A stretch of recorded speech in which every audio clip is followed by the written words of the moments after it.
Hi friends, இன்றைக்கி என்ன செய்யலான்னு பார்க்கலாங்களா? ஒரு கடாய் வச்சுக்கோங்க, கொஞ்சம் எண்ணெய் போட்டுக்குங்க.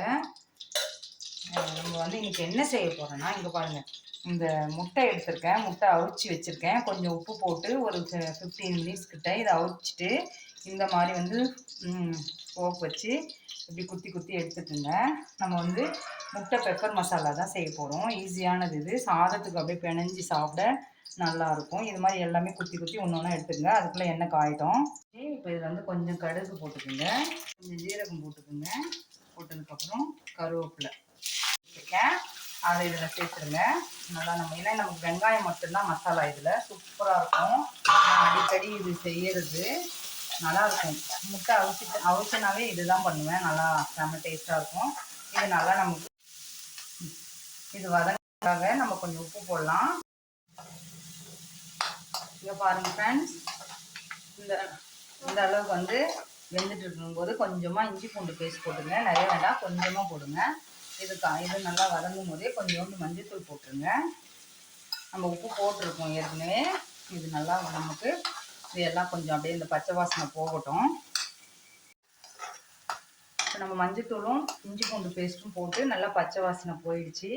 இப்போ வந்து நம்ம கொஞ்சமாக, நிறைய இல்லை, இத்தினோண்டு தனி மிளகாத்தூள் இது கொஞ்சம் போட்டுக்குங்க, செமையாக இருக்கும். போட்டுட்டு அதுக்கப்புறம் இந்த முட்டையை இதில் அப்படியே போட்டுருங்க. நம்ம எல்லாத்தையும் போட்டு வச்சுருக்கோம் பார்த்தீங்களா, அப்படியே போட்டு இதில் நல்லா அப்படியே வதக்குங்க. நல்லா அப்படியே இந்த வெங்காயத்தோட இந்த மசாலாவும் கொஞ்சம் நமக்கு உள்ளே இறங்கும். வேணுன்னா லைட்டாக தண்ணி கூட ஊற்றலாம். இந்த டைமில் லைட்டாக ஊற்றிக்கிங்க, நிறைய வேண்டாம். பாருங்கள், இவ்வளோ லைட்டு நோண்டு தண்ணி. இது இந்த மசாலாலாம் நமக்கு இந்த முட்டையில் ஏறுறதுக்கு தான்.